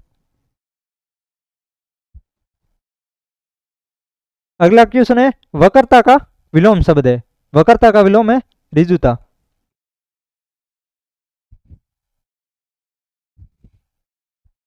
अगला है नैसर्गिक का विलोम है। नैसर्गिक का विलोम होगा कृत्रिम। नैसर्गिक और प्राकृतिक है एक ही शब्द है।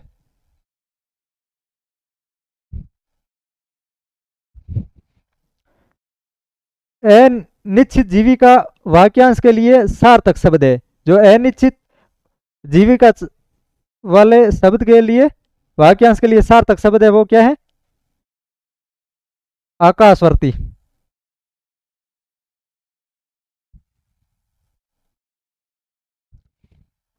जहां आकाश और पृथ्वी मिले हुए जान पड़े उसे क्या कहते हैं? क्षितिज कहते हैं।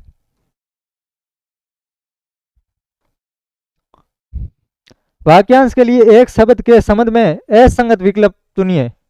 असंगत विकल्प है आदि से अंत तक, अद्यतन, जीतने की इच्छा जिज्ञासा, पैर से लेकर सिर तक आपाद मस्तक, और शीघ्र संतुष्ट होने वाला आशुतोष। तो आदि से लेकर अंत तक है उसे कहते हैं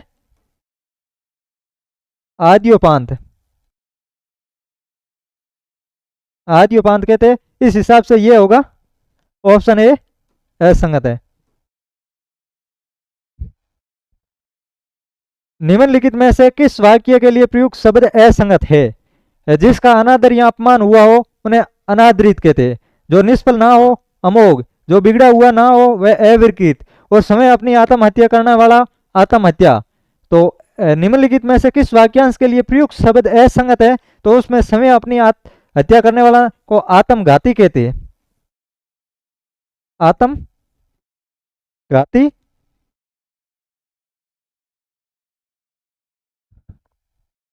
और इसे आत्मघाती और आत्महंता भी कहते हैं।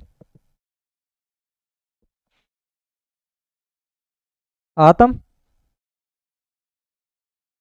हंता कहते हैं। जो ये क्रिया है ये आत्महत्या है, ना कि वाक्यांश के लिए ये सुमलित नहीं है। उस हिसाब से ऑप्शन डी राइट है। सूची 1 और सूची 2 के साथ सुमलित कीजिए। जंगल की आग को क्या बोलते हैं? जंगल की आग को बोलते हैं दावानल। पेट की आग जठरा नल। खाने की इच्छा बुभुक्षा, और पक्षियों का कलरव वासित।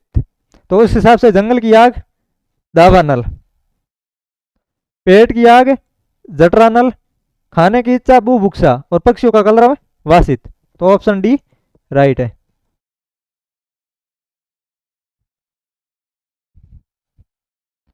सूची 1 और सूची 2 के साथ सुमलित कीजिए। आदि से अंत तक, पहले कराया था आदि से अंत तक आद्योपांत। जल से परिपूर्ण होता है उसे क्या कहते हैं? अनूप कहते हैं। क्या कहते हैं? अनूप। और चोट खाया हो उसे क्या बोलते हैं? आत बोलते हैं। और तिनकों से बना घर उसे उट्टज बोलते हैं। उस हिसाब से होगा ए के साथ 2, ए के साथ 2, बी के साथ 1, बी के साथ 1, सी के साथ 4 और डी के साथ 3। उस हिसाब से ऑप्शन डी सही है। आदि से अंत तक इस वाक्यांश के लिए एक शब्द प्रयुक्त होता है आद्योपांत। क्या होता है? आद्योपांत होता है। ये आरपीएससी कर्मचारी चयन बोर्ड के एग्जाम में कई बार पूछा गया आद्योपांत से संबंधित है। जैसे संधि में भी पूछा जाता है आदि धन उपांत।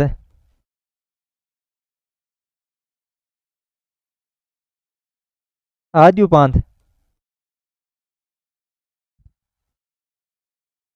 और आद्य धन उपांत।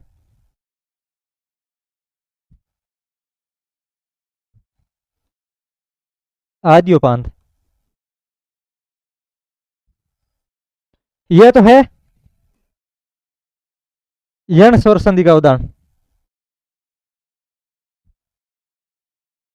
और यह है गुण स्वर संधि का उदाहरण।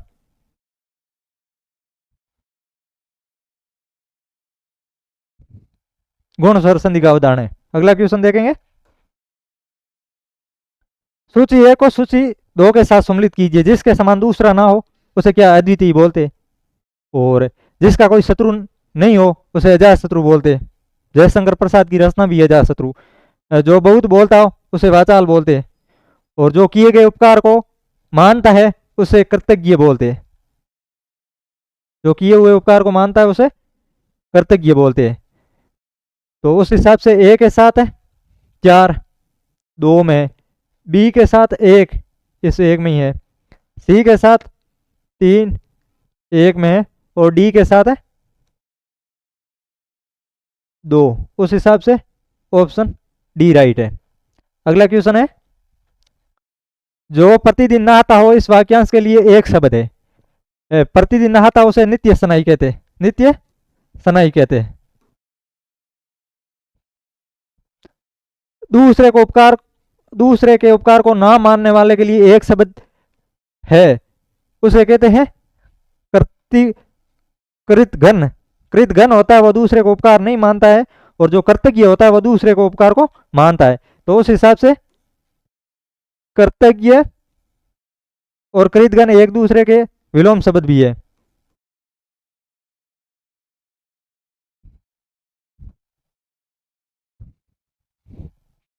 अगला शब्द है, निम्न में से वर्तनी की दृष्टि से अशुद्ध का चयन कीजिए। इसमें होगा पुरस्कार सही है, एक ही सही है, महात्म्य सही है, पुनरावलोकन ये अशुद्ध है। तो इसका सही क्या है? पुनर्वलोकन होगा।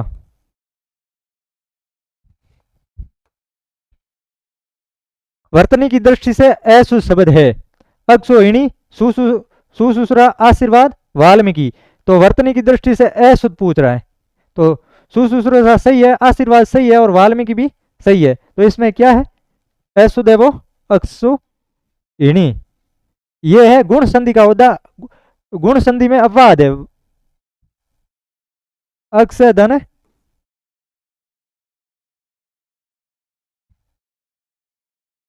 ऊहिणी। ये वैसे देखे गुण संधि और व्यंजन संधि दोनों का ये है उदाहरण, तो अक्षोहिणी बनता है।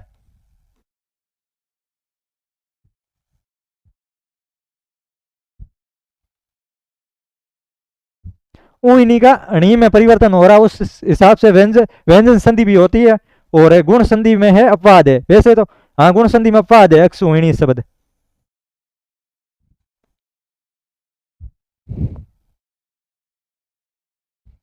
अगला क्वेश्चन है, अशुद्ध वर्तनी युगत सभी शब्द वाले विकल्प का चयन कीजिए। इसमें अशुद्ध वर्तनी युगत वाले सभी शब्दों का चयन कीजिए। अधीन सही है, मैथिली और द्वारका सही है, प्रदर्शनी, वापिस, महत्व ये गलत लग रहा है। इसमें क्या है?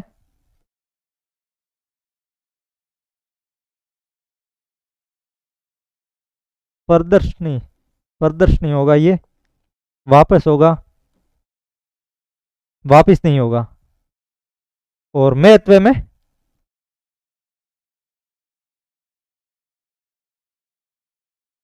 उस हिसाब से ये हो गए। बाकी सभी शब्द शुद्ध है।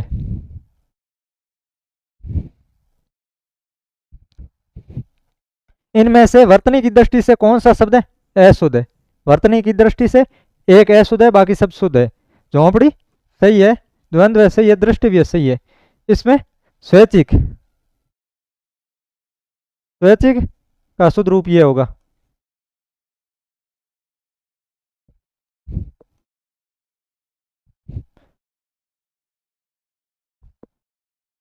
ये होगा तो शुद्ध होगा, नहीं तो ये एक मात्रा पे अशुद्ध है।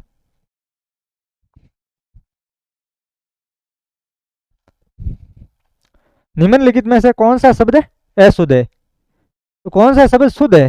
तो इसमें 3 अशुद्ध है और 1 शुद्ध पूछ रहा है। तो राज्याभिषेक है, एक बार छोड़ो, अंतर्ध्यान ये अशुद्ध है, उपलक्ष अशुद्ध है, अंताक्षरी ये भी अशुद्ध है। तो उस हिसाब से राज्याभिषेक होगा।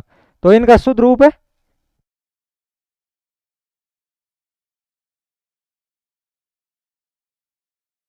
अंतर्धान होगा, और उपलक्ष्य होगा, उपलक्ष्य, और अंत्याक्षरी होगा, अंत्याक्षरी,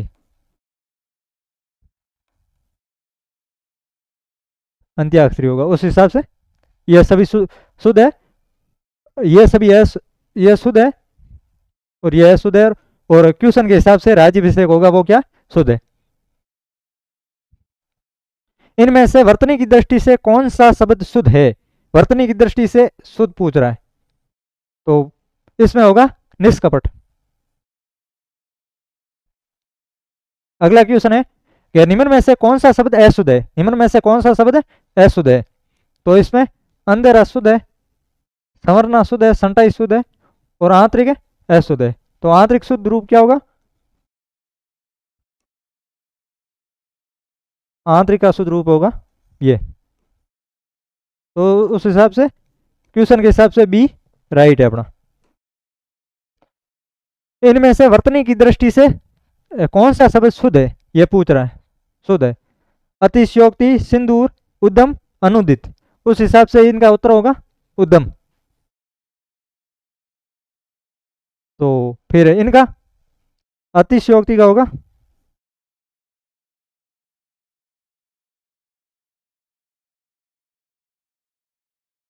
अतिशयोक्ति, और सिंदूर का होगा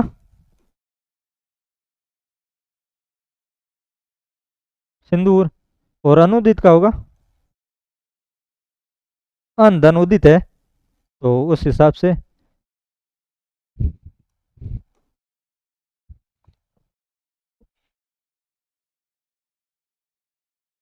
अनुदित ये होगा, ना कि ये। अगला क्वेश्चन है अपना, निम्न में से शुद्ध शब्द की पहचान कीजिए। एक शुद्ध शब्द है, बाकी सब अशुद्ध है। तो इसका है दरिद्रता। दरिद्रता क्या है? शुद्ध है।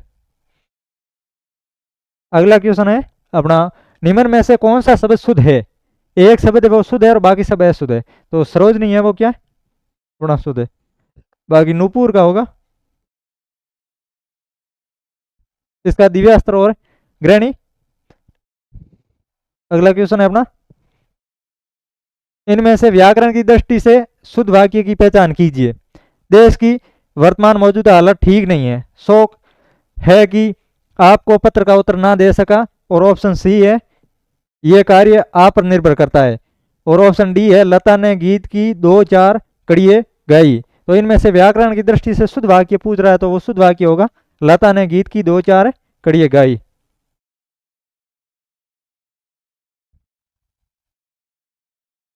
अगला क्वेश्चन है, शुद्ध वाक्य है कौन सा वाक्य शुद्ध है? तो वह कल दोपहर आ गया, ऑप्शन ए। ऑप्शन बी, वह इतना तेज दौड़ा कि मैं पकड़ ही नहीं सकता। और यदि आप नहीं आएंगे तो मैं वहां नहीं जाता। और ऑप्शन डी है, यदि आप आ सके तो बड़ी कृपा हो। इसमें होगा ऑप्शन डी राइट है, शुद्ध वाक्य। इनमें से कौन सा वाक्य शुद्ध नहीं है, मतलब अशुद्ध है पूछ रहा है। तब ये काम जरूर हो जाएगा। थोड़ी देर बाद वह लौट आए, कृपया आप ये बताने का अनुग्रह करें। हमारे यहाँ नवयुवकों की शिक्षा का अच्छा प्रबंध है। थोड़ी देर बाद वह लौट आए। तो इसमें शुद्ध नहीं है पूछ रहा है, तो ये अनुग्रह और कृपा दो आए, तो उस हिसाब से यही होगा, ये अशुद्ध है।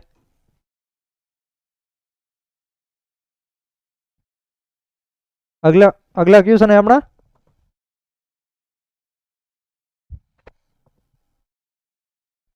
व्याकरण की दृष्टि से कौन सा वाक्य शुद्ध है? तो कश्मीर में अनेक दर्शनीय स्थल देखने योग्य है। हत्यारे को मृत्युदंड की सजा मिलेगी। और उनकी माताजी मथुरा गई है। और तमाम देश भर में बात फैल गई है। तो व्याकरण की दृष्टि से शुद्ध वाक्य पूछ रहा है, तो इसका होगा उनकी माताजी मथुरा गई है।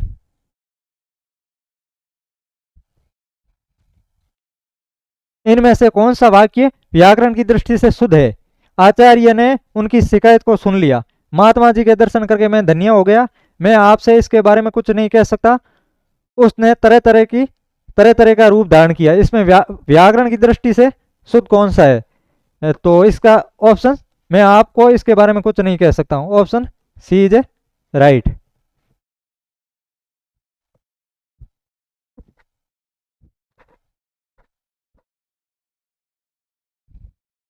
निम्नलिखित में से शुद्ध वाक्य है, यह बात दिखावा भर थी। दोपहर को किसी समय आ जाइए, वह अत्यंत ही सुंदर है। मैं केवल इतना ही चाहता हूं। तो इसमें शुद्ध पूछ रहा है, तो यह बात दिखावे भर थी, यह क्या है? शुद्ध है। अगला है, निम्नलिखित में से अशुद्ध लिखित वाक्य है, अशुद्ध कौन सा है उसको छांटना है। अब वह वापस लौट चुका होगा। मीरा भगत कवियत्री थी, समस्त मानव जाति का हित सोचिए, घोड़ा चलते चलते अड़ गया, तो इसमें अशुद्ध पूछ रहा है तो उस हिसाब से होगा अब वह लौट चुका होगा। अगला है निम्नलिखित में से शुद्ध लिखित वाक्य है, शुद्ध कौन सा है? प्यास से होठ सूख रहा था, दूसरा है मेरी बात सुनो, तीसरा है वह आरोग्य हो गया, और चौथा है इनको उत्तर देना भूल गया। तो इसमें शुद्ध वाक्य पूछ रहा है तो ये होगा मेरी बात सुनो। अगला है निम्नलिखित में से शुद्ध लिखित वाक्य है, उनकी आंखों में दर्द है, ऑप्शन बी है ये मेरा ही हस्ताक्षर है, ऑप्शन सी है मेरे को आगरा जाना है, और ऑप्शन डी है इस कार्य में तुम्हारी अच्छा ही है। तो क्या होगा? उसकी आंखों में दर्द है, ये क्या है? ये शुद्ध है, बाकी अशुद्ध है। अगला क्वेश्चन है निम्नलिखित में से शुद्ध लिखित वाक्य है, जैसे मैं रात के समय पढ़ता हूं, यह कैसे संभव हो सकता है? सह प्रमाण उत्तर दीजिए और तुम सबको सबसे सुंदरतम हो। तो इसका शुद्ध वाक्य होगा वो होगा सह प्रमाण उत्तर दीजिए।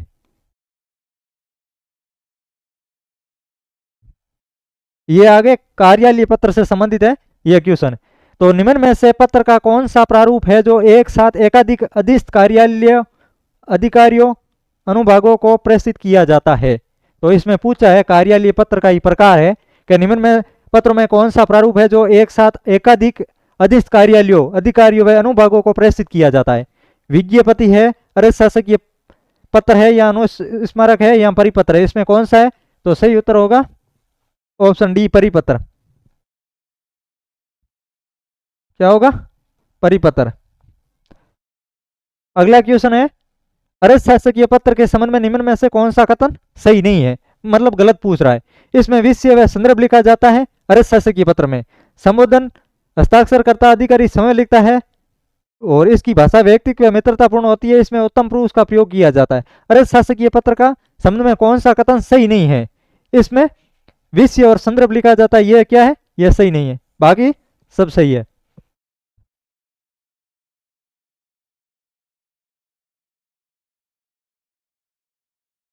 अगला क्वेश्चन है अपना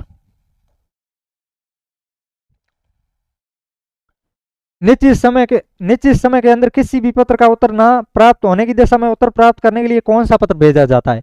मतलब निश्चित समय के अंदर किसी भी पत्र का उत्तर ना प्राप्त होने की दशा में उत्तर प्राप्त करने के लिए कौन सा पत्र भेजा जाता है? कौन सा भेजा जाता है? अनुस्मारक, रिमाइंडर, उसको याद दिलाया जाता वापस। अगला क्वेश्चन है अपना निम्नलिखित में से कौन सा एक कार्यालय पत्र नहीं है? तीन है एक नहीं है। तो पूछ रहा है विज्ञप्ति है, अनुस्मारक है, अधिसूचना है, लेकिन इसमें कौन सा है? निमंत्रण नहीं है। तो उस हिसाब से अपना ऑप्शन नंबर बी राइट है। कार्यालय पत्रों को अधोलेख में निम्न में से किस शब्द का प्रयोग किया जाता है? जो कार्यालय पत्र का पत्रों के अधोलेख में मतलब नीचे की तरफ किस शब्द का प्रयोग किया जाता है? आपका विश्वासी। इसमें क्या है? आपका विश्वासी।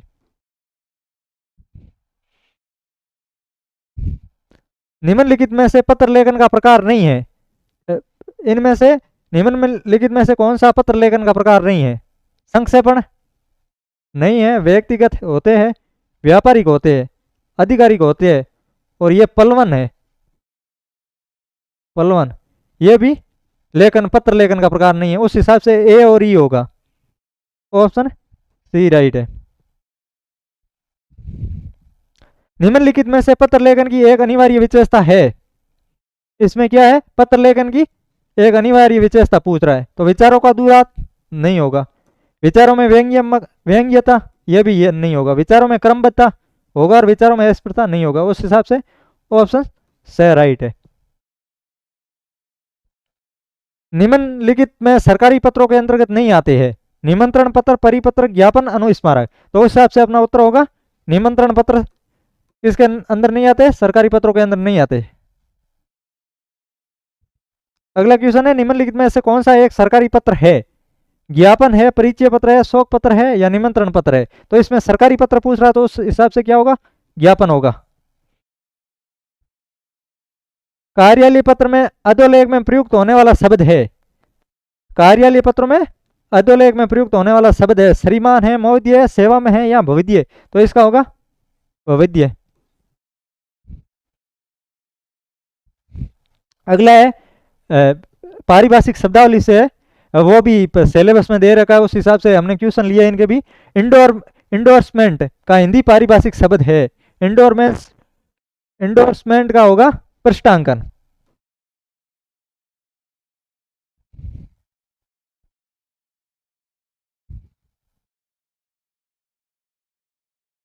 रिकॉग्नाइज के लिए हिंदी शब्द का पारिभाषिक शब्द होगा रिकॉग्नाइज। रिकॉग्नाइज के लिए हिंदी पारिभाषिक शब्द कौन सा होगा, तो इसमें होगा मुचल का। रिकॉग्नाइज यानी मुचल का। मुचल का क्या होता है, जैसे लिखित प्रतिज्ञा पत्र होते हैं ना, उसे मुचलका के नाम से जाना जाता है। लिखित लिखित प्रतिज्ञा पत्र।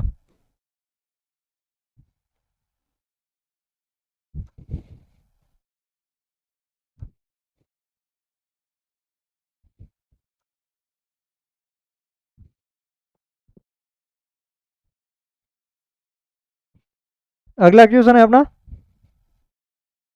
चार्ज का हिंदी पारिभाषिक शब्द नहीं है। इसमें एक में पूछ रहा है चार्ज का कौन सा पारिभाषिक शब्द नहीं है। कार्यभार, आरोप, आवेश, प्रभार। चार्ज यानी कार्यभार भी होता है, आरोप भी होता है, या चार्ज लगाए बोलते हैं कोर्ट में चार्ज, और प्रभार भी होता है, और इसका अर्थ है आवेश नहीं होता है। अंग्रेजी और उसके हिंदी पारिभाषिक शब्दों की दृष्टि से कौन सा विकल्प सही है। ऑर्गेनाइज यानी संघीय, यह सही नहीं है। कोहेरेंस यानी सशक्त, यह भी सही नहीं है। कोलेक्विम यानी दूरभिसंधि, यह भी सही नहीं है। कोलेट्रियल यानी सहपार्श्विक, यह सही है। तो उस हिसाब से ऑप्शन डी अपना राइट हो जाएगा। अगला क्वेश्चन है अपना, निम्नांकित में से अंग्रेजी शब्द का असंगत हिंदी पारिभाषिक शब्द किस विकल्प में। असंगत पूछ रहा है, असंगत है। थोलेमाइज का आत्मीकरण, ट्रिब्यूनल, अधिकरण सही है। बार काउंसिल का विधिज्ञ परिषद सही है। वर्सेज का बनाम सही है। इसका उत्सव मनाना होता है।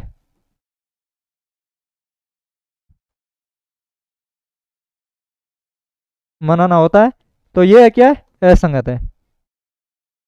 अगला क्वेश्चन है अपना, निम्नलिखित में से किस विकल्प में अंग्रेजी पारिभाषिक शब्द का हिंदी पारिभाषिक शब्द सही नहीं है। तो सही नहीं पूछ रहा है, तो इसमें होगा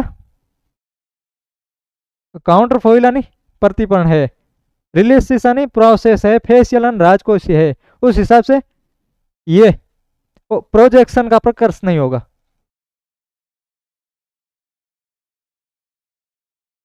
किस विकल्प में अंग्रेजी शब्द का हिंदी पारिभाषिक रूप सही लिखा हुआ है। रिजॉइंडर यानी पुनः जोड़ना, ग्रेट्यूटी यानी उपदान, और ग्रेवियस यानी परितोषण, वेंचर यानी प्रसन्न। तो इसमें होगा ऑप्शन बी, ग्रेटिट्यूटी यानी उपदान होता है, या भेंट। कॉन्सिपिशियस यानी हिंदी का पारिभाषिक शब्द है, इसका होगा ध्यानाकर्षी।